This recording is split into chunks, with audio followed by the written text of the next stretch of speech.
What's up, guys? Today we're playing Epic 7 and we are going to go into Labyrinth Malicious Conscience. Now, as I was autoing through this new area that Smilegate added to the Labyrinth section, I realized that the final boss in Collapsed Haven is just difficult. It's Light Dingo, and he has a lot of different mechanics. And I tried to auto it and it didn't work, and I was like, WTF, what is happening? And then I tried it again and it still didn't work. So I figured it out. I just went in and read, which is, sometimes difficult. But I'm going to share with you how to beat this boss so that you don't end up in the same trouble that I did. And we're bringing back some old favorites. I'm going to show you a free to play option and also more of an advanced that we're going to bring back from our Abyss team. So let's go ahead, we're going to look at the boss, and then we're going to go in and we're going to whoop him. Blaze Dingo is a really interesting boss. This is where Smilegate has used the opportunity for Malicious Conscience to kind of create a mini Abyss. He has different things that you haven't seen before, and you're not able just to auto him with every single team. And so this is going to add in elements for you to kind of get ready for other content. This is where we're going to getting into Abyss. This is where we're getting into Hell Raid. And this is really where we're starting to develop how we're going to tackle different kinds of problems using the heroes that we have. And you know what? It worked out really well. I tried to auto this guy with my normal team and it didn't work. I just couldn't figure out why. Well, it's because I didn't bring in any single target attacks. When I have something like Edward or Champion Zerato, they're really punishing. They really take a lot of damage and they dish out a lot of damage. But it's broad-based damage, which doesn't work on Blaze Dingo. So let's look at what he actually does. Now, when the battle starts, he's going to give you something called Flame Shard. Flame Shard means that you're unaffected by your buffs. This is going to be attack buff, it's going to be defense buff. Now, I did try immunity, and immunity does work, where he's not able to apply that extra debuff on his S2. The next thing is we have something called Frost Shard. Frost Shard is going to do damage to your whole team, 5% of max health, which doesn't sound like a lot, but if you have 4 people on your team and you go multiple rounds with Frost Shard, you're not going to be keeping up with your healing, and it's going to be a big problem. Now, what this happens is they have a crystal that is blue and a crystal that is red. When you hit the red one, it switches to blue. When you hit the blue one, it switches to red, and you get to interchange the shards. Now, why is that important? Well, it has to do with his skills, right? When he uses his S1, he's going to change your Flame Shard into Frost and your Frost Shard into Flame. This means that you need a mechanism to change it back when you have the wrong shard on. The second, S2, is just going to be a debuff, and that's perfectly fine. Like I said, I tested this with the immunity, and it seemed to work just fine, even with Frost Shard. Now here's why the shards matter. You can only damage the boss when you have Flame Shard. But if you have Flame Shard when he's ready to do his Divine Punishment, after 4 turns, he's basically just going to one-shot everyone that has Flame Shard. So this was a big problem where I couldn't understand why I was dying, and it's because I had the wrong shard. The team that we're going to look at first is a free friendly team. This is a team that I've highlighted before. You get all these heroes through connections, you're probably building them anyway, and you can utilize them for a lot of content. You can take them all the way through Labyrinth, so you get to Hell Raid, you can do a ton of Abyss, you can use this, literally this team, all the way through all the episodes until you get to episode 4, and it's fantastic. I feel like a lot of these heroes kind of get forgotten and left behind because there's so many other heroes that are more flashy or heroes that you sort of want to use, even though there are other heroes that work just as well, if not better. And Montmorency is exactly that. Her S2 dispels and heals. Then her S3 dispels and heals and grants immunity and increases the combat readiness of the caster by 50%. she cycles super fast. I have her on Rod for that extra healing, and I think this is the best artifact for her. If you want to put her on a different kind of artifact that heals based on your non-skilled attacks, or if you want to put her onto an artifact such as Tome that'll help her cycle faster, I think this is really great. But one thing about Montmorency is that her heals, while she does them a lot and she's able to remove a ton of debuffs, they just aren't very powerful. As you can see, I have her on all free gear. Some of this gear is level 78. This one's 71. You don't even level this gear anymore, but she works just fine. You can bring her into Guild War, you can bring her into the raid, you can bring her into a ton of content. She's OG, she works fantastic, and I'm going to use her today to keep my team alive. Next up is Adventurer Ras, and everyone knows who he is and what he does. You can bring him into a ton of content. I really like to use him a lot, and I haven't changed his build in forever. This is the build that I use to go all the way through Abyss, so if you're taking these stats, they're going to work just fine for you. What we love is that Soul Burn has S2, which means that you can dual attack every single turn. It also gives the highest attack person immunity so they don't get debuffed. Now, as we're looking at all this information, really what we want to pay attention to is, does he have enough bulk that he is able to survive with the Aureus, because we're going to transfer a lot of the damage to them. And then also we want to stack him up with effectiveness. For this boss, you only need about 65% effectiveness, but if you go to 85%, this is going to be great for expeditions, it's going to be great for Abyss, and that'll pretty much be end game build. You don't need to build him any more than this, and he's going to work just fine. Free Spirit, Tiara is absolutely free. She's a hero that Smilegate gives you so that you can learn the game. They give you little quests, you go through and do them, and they sort of teach you how to play as you're getting rewarded. As you can see, I have her on basically all free gear. This is just leftover stuff that I either can't or won't use on my other heroes. This build is something that I use for my Banshee 13 one-shot. You can definitely do better than this, but she functions just great. The best part about Free Spirit is she gives a ton of morale when you camp, and this means that you can go even further on every entry ticket. And so while I don't use her for a lot of things, she is very useful to new players, and she is very useful when we're going into this boss because she has everything we need, including that sweet defense break onto her S3. Commander Lorena is an amazing hero. This is someone who took me all the way through Labyrinth, all the way to Hell Raid, and all the way through Abyss 100. She is a great hero to invest in. She does a ton of damage. Now, this build in particular is for my Katie's team, which is about a minute to a minute 15-second clear. You don't have to have penetration, and you don't have to have rage. Go through and try and get around about 4,000 attack, crit, crit chance, and then after that, see if you can give her some HP and defense just so she doesn't die. We're going to put her directly in the back row from Ras. That way she gets a shield as she gets low, but it shouldn't be a problem. I have her onto Daydream Joker because this is what I use her for hunts, and I just didn't change her build at all. I threw her in there and she did a fantastic job. You can put her on other single target damage artifacts as well, and she'll do a really good job for you. There's really not a lot of complicated items to talk about with Arena. Put gear onto her, go to town, and she is going to kill whoever you set in front of her. Should we get started? I hope you're ready. Let's fight together! The Order of the Shield does not back down. All enemies will fall to my spear! Is it my turn?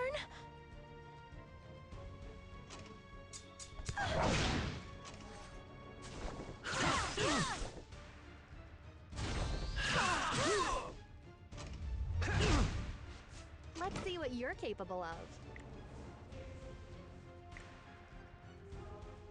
Unsightly weeds.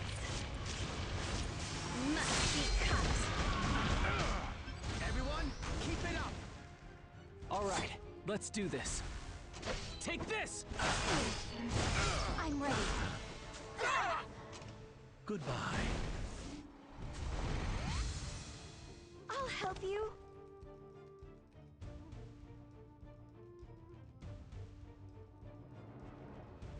It's going to be okay. I will continue my training.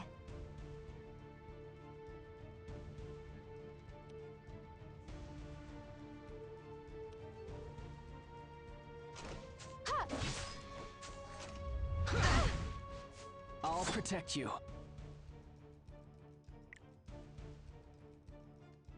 This won't be an easy fight. Let's fight together. The weight of the past guides me. Honestly, what a waste of time.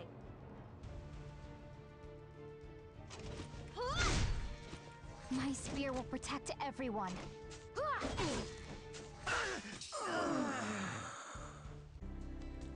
Even though we were able to beat this boss with a free team, I also wanted to show you this team as well, because many of you have it, or if you don't, you should have it, because this is going to help you to beat Abyss and a lot of the contents that we have.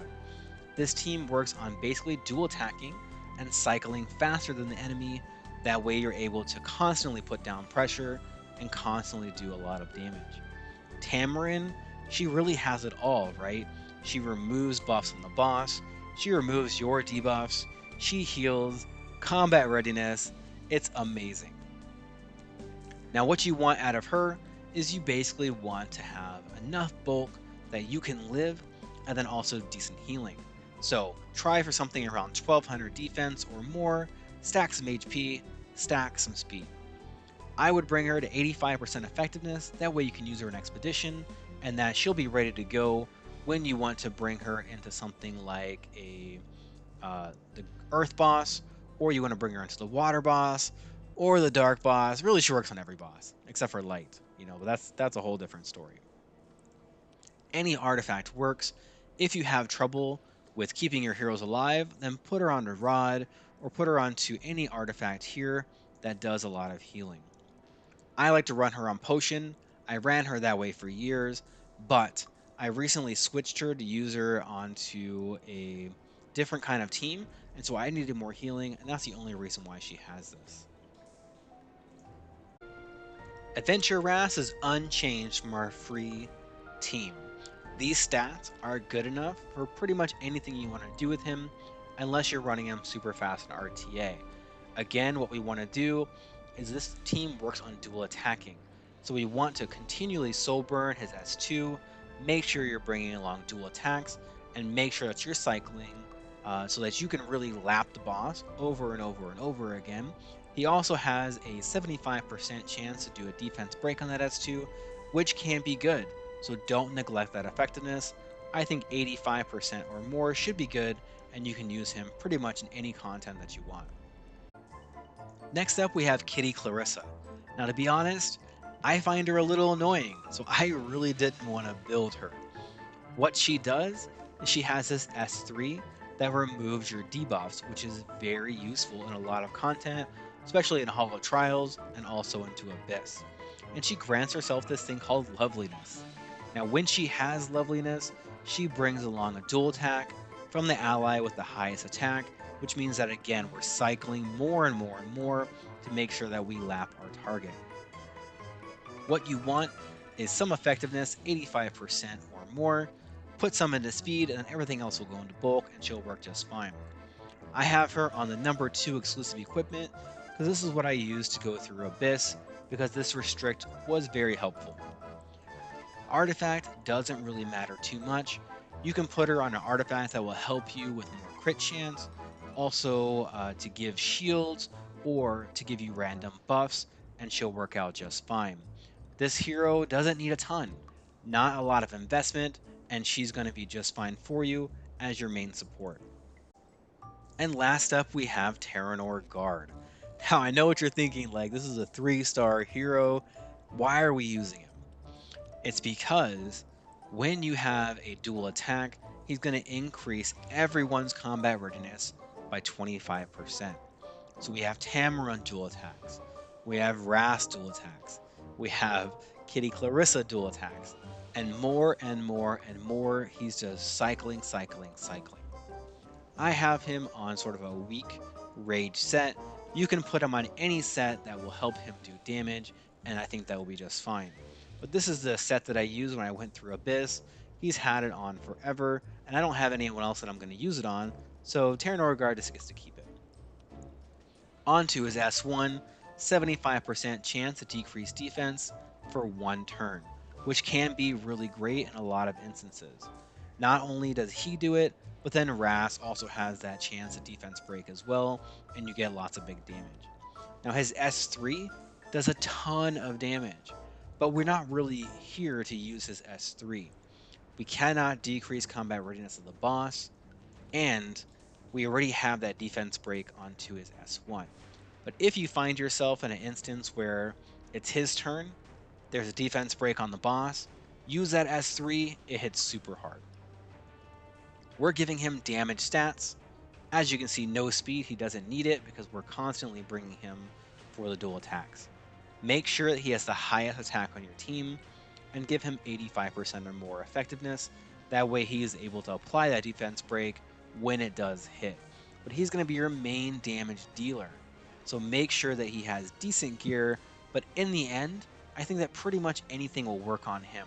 If you put him onto an attack set or onto a crit damage set, that should be just fine, as long as you can use him to cycle, to do the dual attacks, and to put a lot of damage down on that boss. Don't neglect the effectiveness, because that defense break means a lot. I think I'm going to faint. I'll protect you. Take this! Move out! Destroying everything is Do too your best. annoying. Meow. I'll do what I want. Here. Meow. This is the pride of the Ember Storm. Forward march! Charge!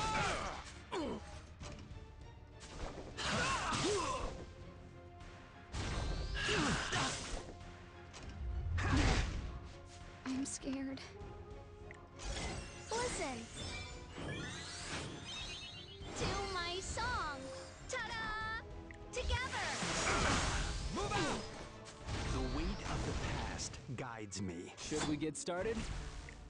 I hope you're ready. Move out! Will you play with me now? Meow meow. Move out! Attention!